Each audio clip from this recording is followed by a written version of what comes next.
Okay, Walker. So awesome. We are live. So today we have Walker Deibel, who is an amazing friend and also one of the best brokers that I know. I would say, Walker, you're in the top like 2% of all brokers that I know.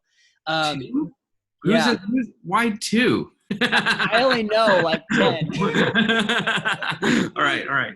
Top 20% then. I'm in the top 20%. Top 20% for sure. So he's the author of the book Buy Then Build, which I recommend all the time. He's a broker at QuietLight Brokerage. Oh, there it is. He's got it shown there. So Walker, welcome to the show. Ryan, thanks so much for having me on. Super excited. Awesome, Walker. So one of the things is you walk the walk, right? So what I've found is what determines a lot of times what a good broker is, Walker, is someone who's bought, built, sold, or operated their own business. And you've bought 7 businesses in the last 10 years, from local businesses to manufacturing to online businesses. And so, for this awesome chat, we can dive into a little bit more about your background and kind of what you see in terms of helping buyers, stand out from the crowd and stuff. Mm-hmm. So Walker, and you've had this awesome book. You've kind of took a different playbook. You've kind of went a different route than most, I would say, searchers, or the popular search fund model that was popularized by Stanford and Harvard. And you've kind of thrown that on your head, and you focus on mainly the businesses between, the 1 to 5 million range. But Walker, before we jump into kind of the brokerage side of things, there's a lot of ways that we can go with this, but selfishly, I just want to ask you about some of your first deals. Like, walk us through how you stumbled upon, buying a business from day one, 10 years ago, 15 years ago, how long it was. So it's funny because I found recently, I've been saying that I bought my first company in 2008, and it occurred to me in the middle of the night this weekend that it was actually in 2006. So I'm not sure when I started, because I bought my first company in 2006. And then the last time I acquired a business was in 2016, at least when I acquired one outright for what it's worth. So look, if this podcast is 20 minutes, like this one subject could be 20 minutes, right? So stop me and take me wherever you want. Okay. But here's what I want to say is that I knew that I wanted to own my own company when I was applying to business schools, back turn of the millennium style.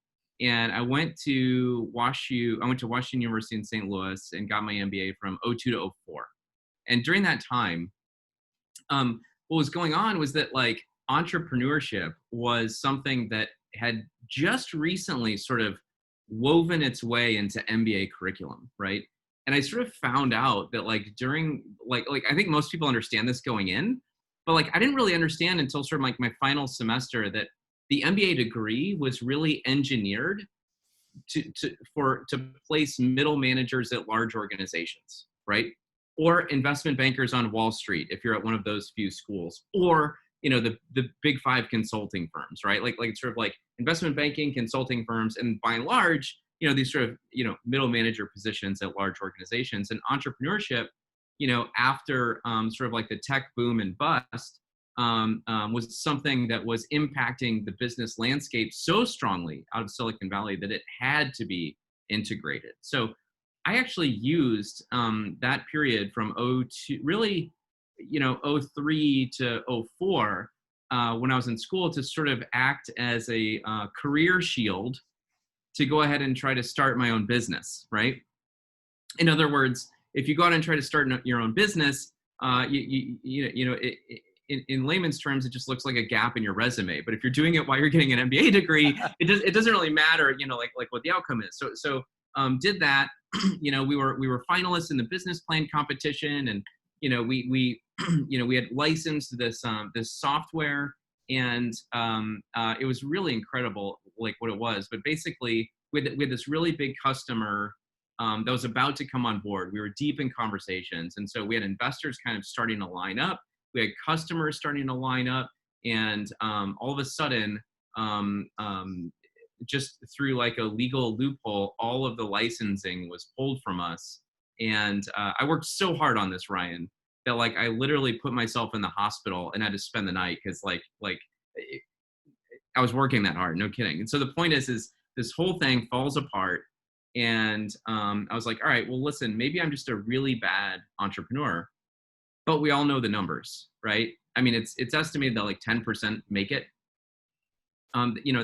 If you look at the data coming out of the government, it'll tell you that 56% of companies or whatever are dead like 4 or 5 years later. I think that's total, I don't know, can I cuss on this? It's total BS, because so many of those entities are just legal entities that are formed that never really account to anything, right? So the point is like, you really have to look at, what is that rule of thumb? How many entrepreneurs do you know? Talk to them. What do they think? They think that like 90% failing is not high enough, right? Like, it's hard. It's really hard. And we all fail for really fundamental reasons, right? Like product market fit, lack of paying customers, like just all of the fundamentals. So when I graduated, I knew that I went in knowing I wanted to run, own, and manage a small business.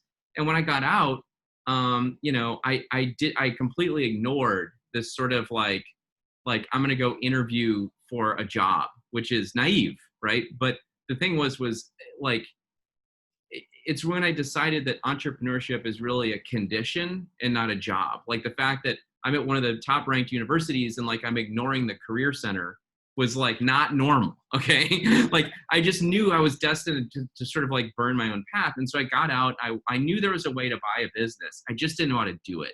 Right. And so I went out, no job, graduated, and I went out and just started meeting with brokers and like meeting with bankers and like trying to figure it out. And my first search completely failed. We didn't know, what Stanford is telling us, which is like, okay, it takes 18 months on average for like a search fund to actually like close on a deal. Like I didn't know that. Like you get 3 months into looking and like you're feeling pretty unemployed, And so, I've been there before. Absolutely. You feel very unemployed and it's lonely, right? You're leaving this whole process out there. Like you just feel like you're not doing anything. That's it. And so I was met with this opaque and fragmented marketplace and just sort of gave up and went corporate for a year. That's awesome. So walk us through some of the first kind of acquisitions that you've done, because you've done a variety of acquisitions. I know you did a manufacturing one. You've done some kind of local brick and mortar businesses, some online businesses. Walk us through maybe the first little bit, and then how did you fund some of these in kind of those early days, say 10, 12 years ago? Yep. So, okay, the first acquisition that I did is actually one that I don't talk about very often. And the reason is because taken out of context, I think that, you could kind of take the headline and use it to sort of like debunk my whole career, right? So in other words, I went corporate and I was working corporate and I was trying to do a part-time search. And that's when I sort of realized like doing a part-time search really doesn't work. It's really hard, whatever. And I was, slightly doing some proprietary work and whatever. But the thing is that I was looking and I was starting to understand like, okay, I don't really have any money. And so I can buy a company, but it's going to look, most likely like a sub $1 million deal or, but I really wanted to get over $1 million at least. And so I was kind of hoping that I could figure out a way to sort of get to like a $5 million revenue company. And, I was making progress, but most of the deals that I was seeing, Ryan, they were just lame. Like I literally had someone try to sell me a pet cemetery. Like, you know what I mean? Literally, like it happened. And I was like, you're kidding me. So the point is like, at that time, my dad owned a book printing company and, he came to me and said, let's have lunch. And we went to lunch and he said, okay, time to, you're now invited to sort of like come over and work with me. And I want you to understand at this time, I was like 29 years old and I'd been told my whole life, like you are not invited into my company. I'm not going to be the guy that F's up his company by giving it to his kid, right? This was the message. Something changed. And I was like, well, why, Dad, why should I come work at the printing company? I mean, I'm making a ton of money, like da da da. And he was like, well, let's just see if you show up first, right? It's like, okay, all right, Dad, thanks. Putting your back in your spot. Yeah, exactly. So, the big highlight here is like I had an opportunity because my dad owned a company, but he gave me nothing. Right. It was a transaction that was done. And so the thing was I got to work on the same side of the table with him. And we came up with a 27-step plan on how to transfer the company. Those 27 steps can really be summarized into 3 steps. first, I get a big ass loan from the bank, which is collateralized by the assets of the company. Number two is I write my dad a check that is like 1,000 times greater than my net worth. And number three, he stops coming to work the very next day. Okay. That's it. But what I want to tell you, Ryan, is that like like I did it at that time in 2006, anyone our age group was running from the printing industry. Right. And when I looked at it, what I saw was actually opportunity, because what was happening was there was complete turmoil in the industry. It was starting to decline. Companies were starting to go out of business. But the thing is yes, I was coming from this like super sexy, you know, like technology startup company that like didn't have any of the fundamentals. This company had like 80 years of history. Okay. It had 125 publishing companies. It had 8 million in revenue. Right.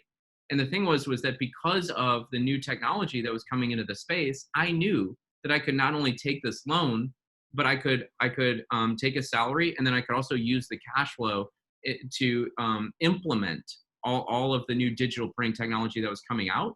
And then I could turn around and sell it to the existing customer base, which is exactly what I did. And so let me just bring this to a close by saying that I found out two things by going through this experience. Number one was that the minute that we actually did the transfer, people started coming out of the woodwork going, how did you do this? Like other baby boomers that had kids were like, how, like, David, how did you transfer? Walker, how did you buy? Like other people that were our age were sort of like, how did you do that? You know, like, so there was this complete lack of knowledge around how to do it for the people that wanted to do it. Number two, I was in the entrepreneurial ecosystem, right? And I had been in it for about 4 years at that point. Like I knew all the CEOs of all the big startups in St. Louis. Yes, I know it's St. Louis, which by the way, is like today ranked like number 2 or 3 in terms of entrepreneurial ecosystems, right? Like it's very not well known, but I'm in a building right now with the co-founder of Square. He's right upstairs, 2 stories above me. Okay. So like this is kind of a booming like city for entrepreneurship, and I was in it, and I knew that like, hey, like we are spinning our wheels over here, and if any of you guys understood what I just pulled off, like yes, it's boring, it's unsexy, it looks declining, but I got 8 million in revenue. Like, what do you got, right? And most of them didn't have anything. Well, and you also owned 100% of it, right? Like you had the bank, Right. but you know, you didn't have this VC coming in and taking 40% of it, and then Right. you know, having all these different allocations of it too. So, and truth be told, I didn't own 100% of it on day one, but you know, the plan was obviously in place, and that's exactly right. There was none of this outside capital coming in, you know, investing and taking equity. I certainly didn't have any partners I didn't trust, you know. So the thing is, like I was able to do that first transaction, number one, at a size that I wouldn't have otherwise been able to do. At least that's what I thought at the time. Okay, so it was a great opportunity for me. Number two, I was able to do it by completely eliminating probably the biggest stress of a first-time buyer, which is the seller component, right? Like, how am I being lied to? What do I not know? yep. Yeah. And so, you know, today I understand it so much better. But you know, just on that first one, it was so nice to be able to do the transaction with someone that you knew and trusted, and you just could eliminate that part. That's so fascinating. When it comes to like, you've done a bunch of these deals, you see hundreds and hundreds of deals as a broker. What are some mistakes that you made early on that you look at now and you wouldn't make those same mistakes? Oh God. Where do you start? There's right? so many. Yeah, there's so many. You know, I think that probably like, you know, it's something that I learned in B school, which was like, you know, it's like 50% of acquisitions done by companies don't actually create the value that they thought they were going to create. Okay. And the thing is that, so if a company's buying another company, it's a coin flip if they're actually going to get that. Okay.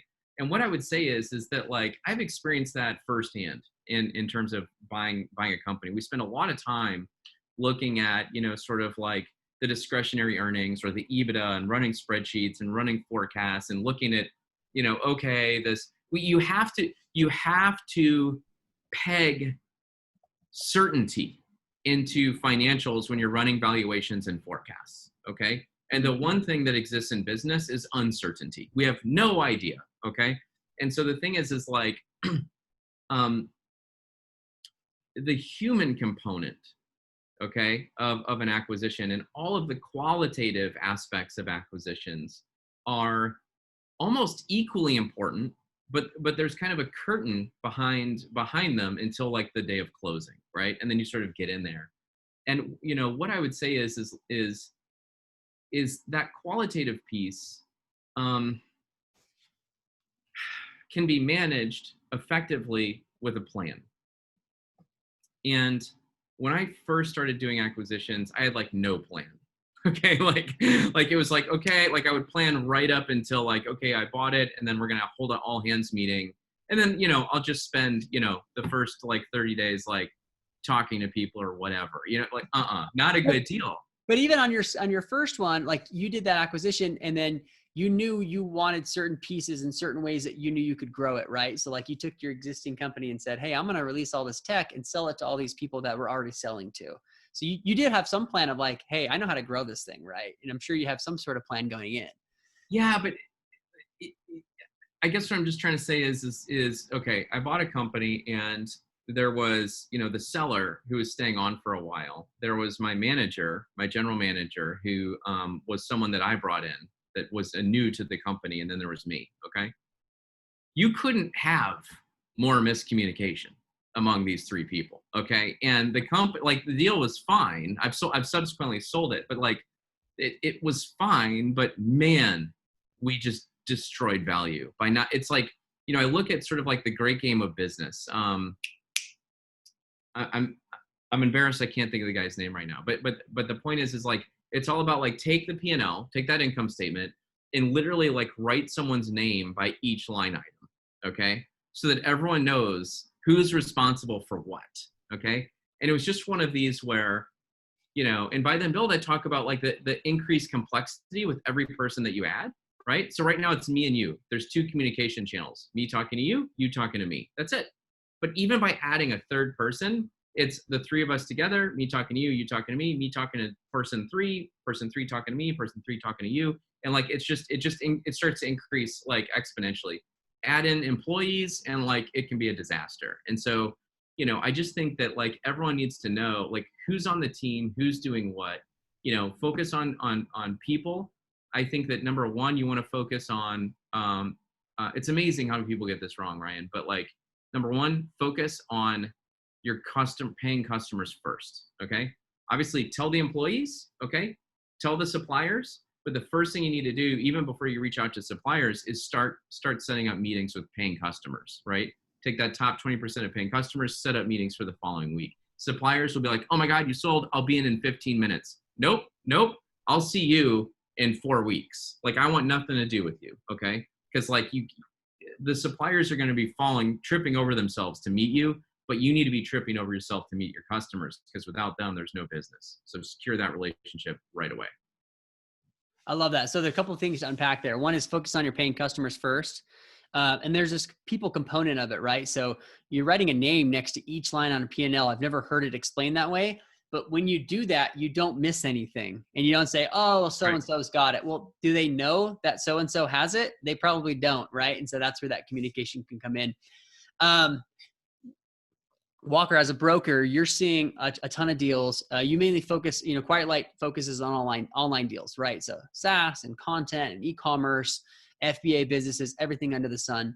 When it comes to a lot of the deals that you're seeing, what are some overall trends that you've seen over the last few years? If you've kind of shifted from brick and mortar, but now you're really focused on online, what are some overall trends that you see? Yeah. So first I'll tell you, I own two companies right now still. And one of them is a manufacturing facility and one of them is an e-commerce business. So, I want to be, by saying that I focus only on online is actually incorrect. That said, my life is kind of in three buckets. The first is the companies that I own. The second is sort of like, anything buy then build related. So like, the book, I've started writing on a new book. I've got, the acquisition lab. I do speaking, I do teaching. I'm speaking at a university this this week. And then sort of the third basket is, you know, working as a broker. And as a broker, I concentrate only on online businesses. And, you know, I do that for a couple of reasons, but you didn't ask that question. So let me answer the question you actually asked, which is the trends that I've seen are, you know, if you go back to like the biggest change just in the last like 3 years is like, if you go back to 2017, the number one question around like a fulfilled by Amazon business was like, why the hell should I buy a FBA business? Like I can just start this. And they were right. It was a great time to be starting FBA businesses. But today, that window has closed. Okay. It is, you know, you can still start FBA business. I'm not saying you can't start a business, right? But what I'm saying is that Amazon has gone from sort of like a website with a lot of control, power over their sellers to a accepted channel. Okay.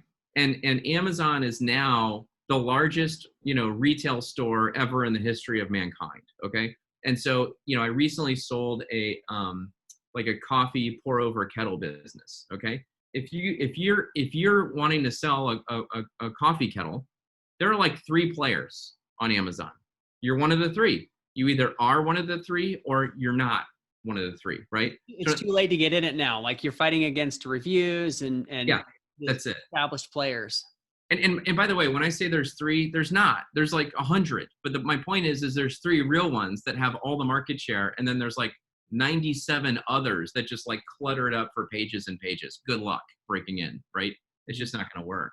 So, you know, it's an established channel. It's an accepted channel.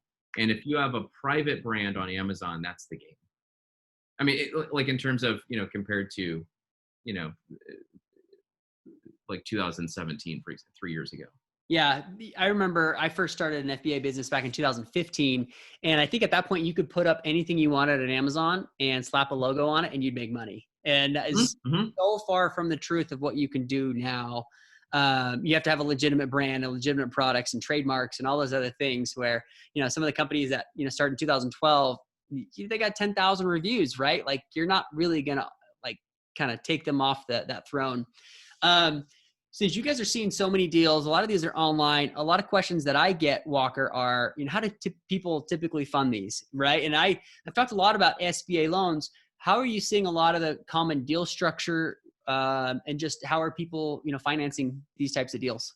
Yeah. So, you know, Ryan, like you and I we're talking with Joe Valley at QuietLight.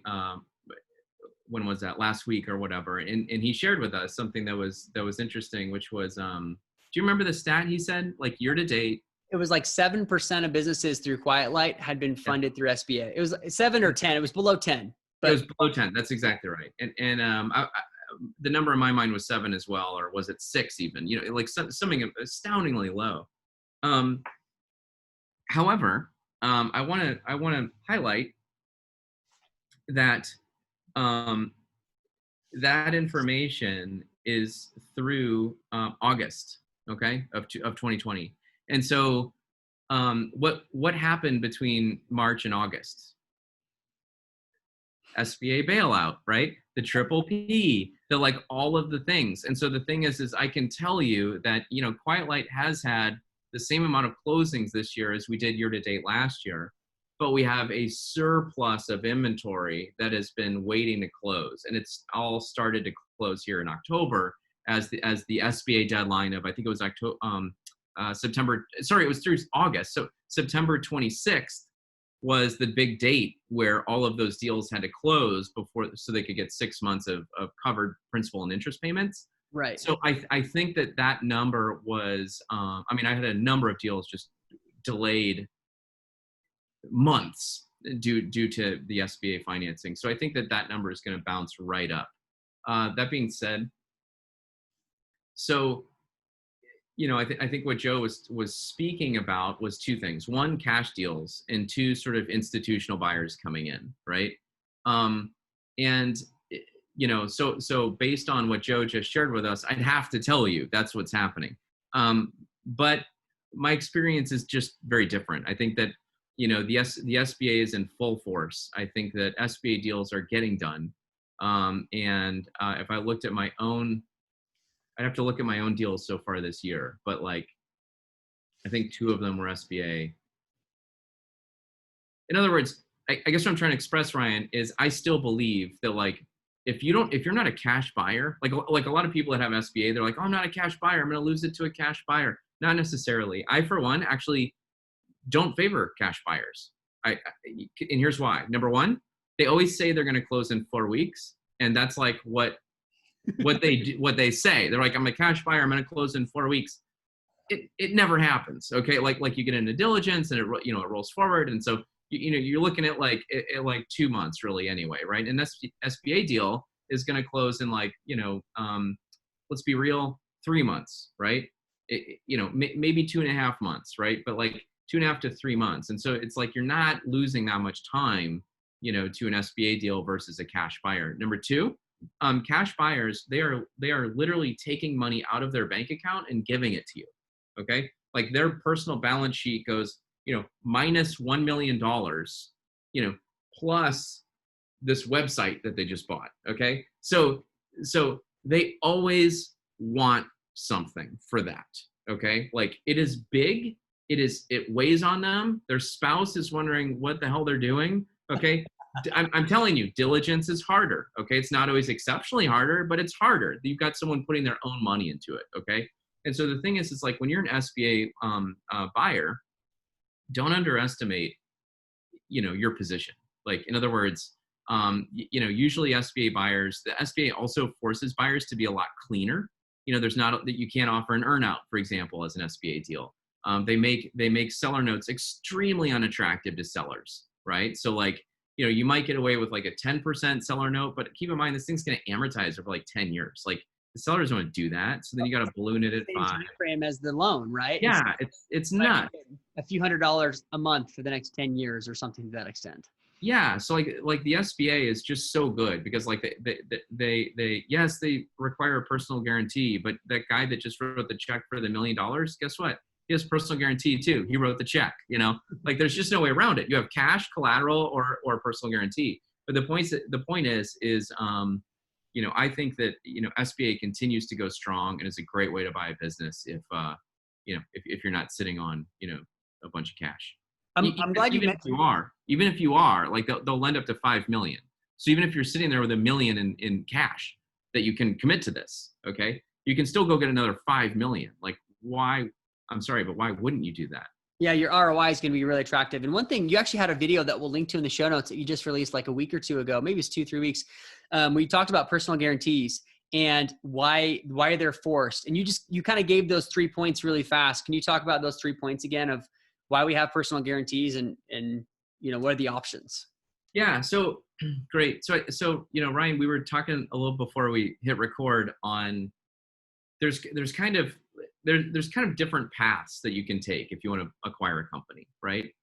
And in no particular order, there's sort of what I call acquisition entrepreneurship, which is which maybe might be the macro category, but whatever. It's more like I'm a person and I'm going to go out and buy a company, and like I have some money, or I have access to money, or I'm going to raise a little bit of money, and I'm going to go get a bank loan, and I'm going to acquire a business, and I'm going to own like at least 80% of it, and probably 100. Okay, that's sort of like path one. Okay, it's completely fragmented in terms of the participants that do it, but it's the highest volume of people. Okay, next you have search funds, and search funds were they're sort of attributed to Irv Grousbeck, who was at Harvard in the 80s. Okay, trust me.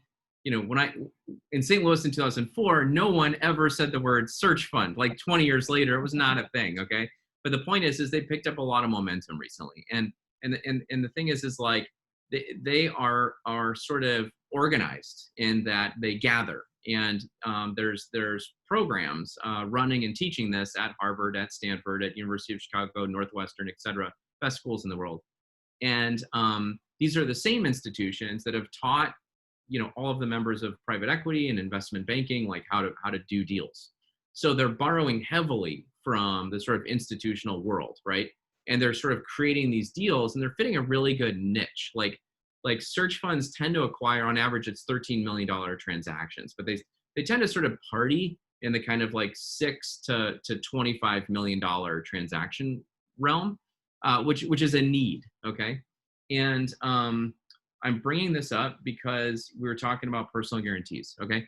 People in the search fund community almost like to, this is not the right word, but they almost like to make fun of people that can't figure out how to get a loan without a personal guarantee. Okay. They're like, there's so many lenders that want to just lend without a personal guarantee. Okay. I've been doing this for 14 years and I can't find one yet. Okay. So in other words, you can find them, but in every instance that I've seen, there's something else behind the curtain that makes it make sense to the bank. Okay. There's two things. Number one is, I've got a personal balance sheet with $20 million on it and all of my cash is at your bank. And I'm going to go buy this company over here for like 3 million. Okay. No personal guarantee. Understood. Like the bank has the better deal. Okay. Number two is in these institutional deals. And I want you to think solidly middle market. I want you to imagine like $50 to $100 million transactions. Okay. There's no personal guarantees going on in private equity. Okay. It's just not happening. And so if the private equity world is able to get, let's just say a independent sponsor who is a different version of a search fund or a different version of an individual looking for a business, but is sourcing from institutional capital, they are going to be able to close a deal. I've got one right now. It's closing with inventory about 25 million. And I have no idea, but I'm very certain that, these buyers are not signing personal guarantees on the deal. So in other words, I think that there can, don't listen to people saying that you can close without a personal guarantee, because the odds of you being able to close without a personal guarantee are approaching zero.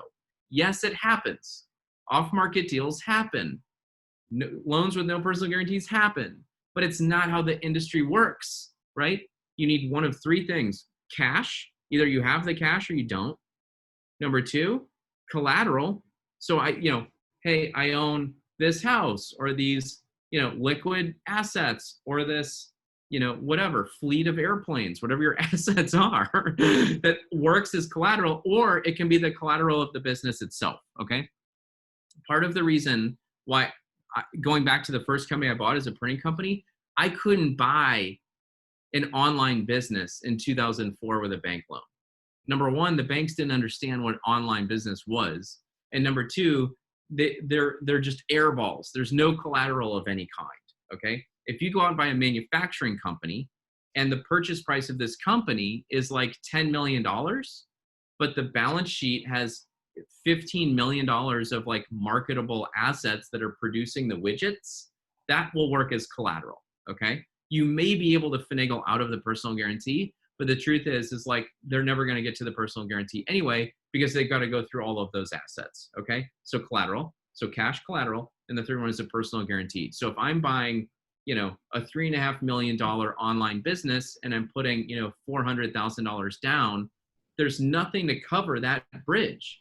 Okay. And that's why the SBA, by the way, the SBA doesn't lend themselves. They act as the collateral to the bank that is lending you the money. Okay. So what they say is I'm going to give Ryan $3 million so you can buy this company, 3.1 million in this example. So I'm going to give Ryan 3.1 million. We're going to look him over, make sure he's got a good credit score, make sure he's not like totally screwed up in the background. But at the end of the day, we trust that Ryan is going to do a good job. And we trust that Ryan and the bank are going to make a good decision. So as long as I can get Ryan to give me a personal guarantee, done. Like that's all I need from Ryan and we're good to go. I'll wire the money, or sorry, I'll support I'll support Ryan as the collateral to the bank. Yeah. And it's funny, I'm going through that same process right now with an SBA loan of the business we're acquiring. And, you're, like you said, you're going to have either the cash and then you're basically personally guaranteeing it because it's cash. The collateral, if you've got a bunch of real estate or you've got, 5 houses that you rent out, you're going to have to put those. Like the bank's going to get their money. It typically is in the form of a personal guarantee. Or, you know, you got to give up your firstborn, which is like the fourth option, right? Yeah. Which sometimes banks want the personal guarantee and the firstborn. So Yeah, and Ryan, I'll also tell you that a lot of banks love real estate. They love real estate. Okay, so like if we were talking about collateral there for a minute, if you happen to like be coming out of being a real estate investor and you happen to have like 12 properties, okay, with enough equity buildup in them that, you know, to cover the loan, like you can probably get away from a personal guarantee. Okay, you can just say, hey, I'm going to give you the collateral, which is all of these other assets that I own. yeah, that's fascinating. I think that helps answer a lot of questions of like, I don't want a personal guarantee. Well, you probably should start a business then, because you're not going to get any money from anybody. Yeah. With your background, you've been on both sides of the table so many times, buying and selling. And one thing I've seen you do really, really well, and I've heard from a lot of others you do really well, is how do you make sellers feel at ease as like a buyer, and how does a buyer help build rapport within this whole process? So I guess ultimately what I'm trying to get at, Walker, is how do buyers who are listening right now stand out from the pack, and what can they do differently to catch the broker's eye, but also catch the seller's eye too? Yeah. You know, I think that, you know, largely there's sort of like three things that buyers can do to sort of differentiate themselves, but and succeed, right? So 9 out of 10 people that start looking for a business to buy one never buy anything. Okay. And so what's that? That's a huge stat. 9 out of 10 people are going to fail at finding something. Like, yeah, they start and don't ever buy anything, right? So you know what you need to understand is that when you are reaching out to a broker and you're like, hey, I want to buy a business, like let's jump on the phone. Guess what? They've heard that before. And the odds of you being a total and complete waste of time are really high. Okay. And so the thing is like you need to sort of sell everyone, you know, in the sort of value chain, as it were, right, to sort of get to that end. And I think that you know, like, let me answer your question though, which is, you know, how can you talk to a seller? And I think that, you know, the most, you know, I think of acquisition entrepreneurship as sort of like the intersection of entrepreneurship and investing, right? Like entrepreneurs like to go out and raise capital and come up with these crazy ideas and start things up, right? I do that. I've done that. We've all done it. Okay. Well, maybe not everybody, but you know, it's a thing. But like, you know, when you're an investor, you know, imagine that you're the investor investing in your startup. Okay. And really push yourself to think about like, okay, you know, what do I think about this person? What do I think about the infrastructure that they're trying to build? What do I think about the product market fit and like the way that it's going to get there and da da da. You start to understand like, okay, what are the things that make a good investment? And whether that be like appreciation, margin of safety, return on investment, whatever your criteria are. Okay. And the thing is that like, you know, the biggest mistake that I've seen buyers make is sort of come into this as an investor without overlapping into that entrepreneur bit, right? And so they'll come in with their investor hat on, and it's almost like they're wanting the seller to like put on their tap shoes and do the thing and like do the slideshow and sell them on why they should buy their business, right? And they get overly hung up on data. And, you know, like I literally have had conversations with buyers about like, what is the cost of capital that I'm using on the discounted cash flow valuation that I'm running on the business? It's like, we can talk about that, but like, it's kind of none of your business. Like, figure out what it's worth to you. Okay. But the point is like, don't just be an investor. You need to come in and sell the seller on the fact that you are applying to be the CEO of their company that they probably built from scratch and maybe have run for the last 10 years or 30 years. This might be the thing that put their kids through college. Okay. This might be the thing that like has funded their lifestyle. It might be the thing that they worked on every day and night without any sleep for 5+ years. Okay. And now they've built value and it's time for them to move on. And so if you come in, you know, pounding your chest, being like, listen, you know, you're going to sell me this thing, but only if I can make an ROI on it. Like, you're not going to get very far. Okay. If you come in and sort of, you know, acknowledge the value that's been created by, the entrepreneur, the prior CEO, the seller. Okay. And then you kind of think about this as like a two-way interview where you're really trying to sell them on your ability to sort of like take over the business and take it to the next level. That's key. And there's another little piece of advice that I don't know that I've ever said out loud. And what I want to say is that like some buyers are, like all things, okay, there's kind of like a bell curve in due diligence, okay? And some people come in and you can tell they're just like going to be so easy through due diligence. It's just like the path to closing is like lubricated. You're just going to like slide straight into it, okay? And then the other extreme is like, it's going to be so hard, okay? Now, here's the truth. I actually don't like either of those options, okay? I actually like the down the middle with an appropriate standard deviation. And here's why. The people that like give this, like, I'm not even going to look at anything, I'm just ready to close. Those are the people that get cold feet. They come in a week, 2 days before closing, and they say something like, I don't know, I just can't get comfortable with it. And it's like, yeah, you didn't do due diligence. You didn't look at anything. Like, you, as a buyer, you need to, like, I always say, like, you need to like run all the numbers, do all the quantifiable stuff up front, and then you need to just sit in it. You need to like sit in the business like spiritually for like a week or two, and just like let it flow over you and understand it, and like just really internalize it, right? And the other people that are just going to run you through the ringer on diligence, like those are usually the people that are looking for a reason not to close, or they're looking for ways that they can discount what you already agreed to at the LOI. Okay. This is really hard to communicate, when you're meeting a seller or whatever, but like, just keep it in mind and like be prepared to do your diligence. But like, you don't want to, it's sort of like, is what was presented to me true, without necessarily like twisting like analyzing every single immaterial change, right? Like, and that's easy coming from a broker, I guess. But that's when I want to highlight that this is also how I buy. Yeah. Right? This is how I buy myself. And kind of like highlight that is like, you're basically selling the seller on, hey, you should choose me, whether I'm all cash or SBA or whatever, because I'm going to be easy to work with. There's a big transitional period. You might have 2 to 3 months of LOI.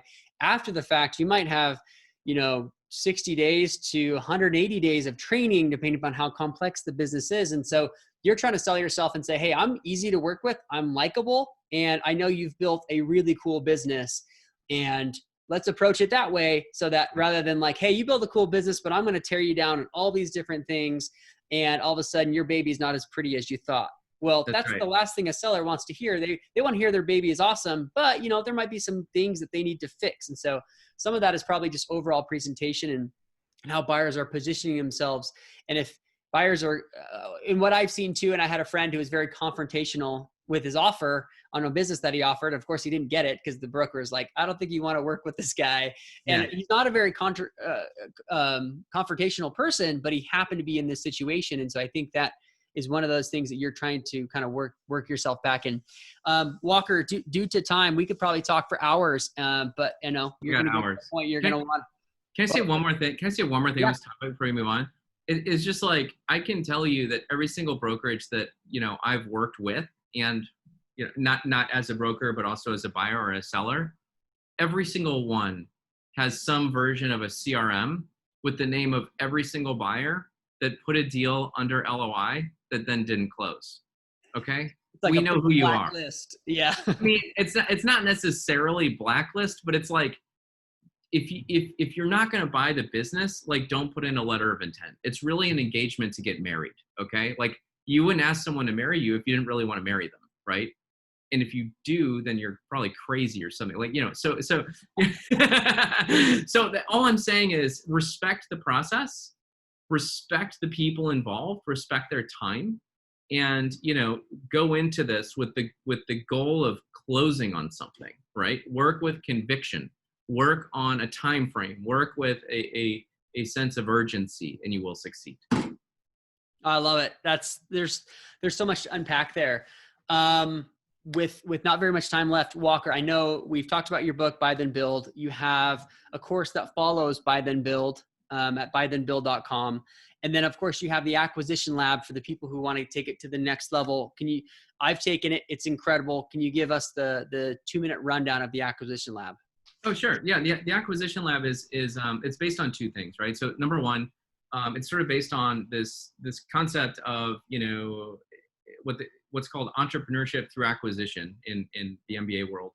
I call it acquisition entrepreneurship because that's what it is. The former is so academic, but anyway.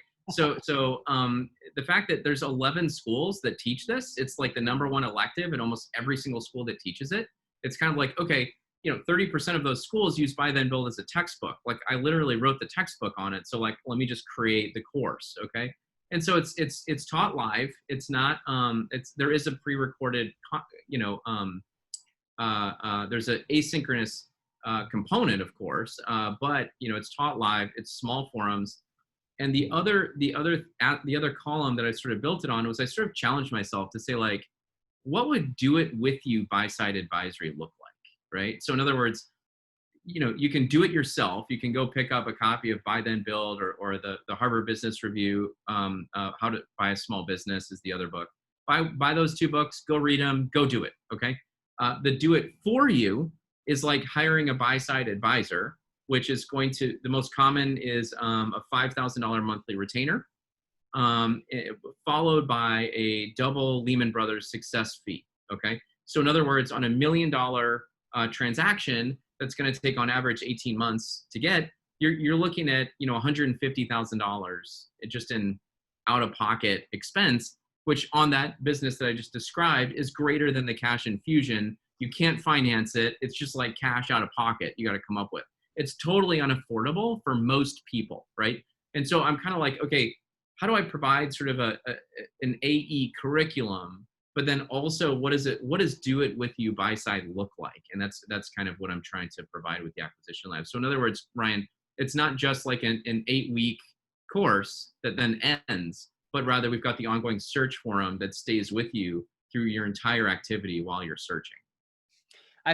So I went through this in May and June, I think were the months, and just kind of put a plug in there, and we'll link to all this in the show notes, Walker. But I found the network built from that was really, really powerful. You end up meeting a lot of interesting people, a lot of great bankers, the network there. And of course, as we talked about, searching for companies is pretty lonely. And I met 3 or 4 individuals that I constantly am texting all the time saying, hey, check this deal out, give me some feedback, or you know what, it's not a good deal for me, let me send it to you. And everybody has a different background. And when you're searching for these companies, you're out there just with your laptop. It's lonely, but just because one company isn't right for you doesn't make it a bad company. And we've been able to share within that group even potential deals. And I don't know if any of them have closed or anything like that, haven't followed it up, but you end up just developing that network to kind of go through this process together. Walker, if people want to learn more, where can they find you?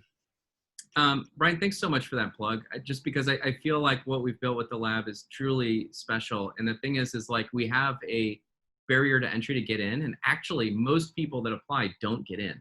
And I don't mean that to scare anybody. It's just like, it's a really low bar, but like even just having a bar, it's incredible what we get out of the group. And then we keep the group small so people get to know each other. Really acquisitionlab.com is where you go to learn about that. Okay.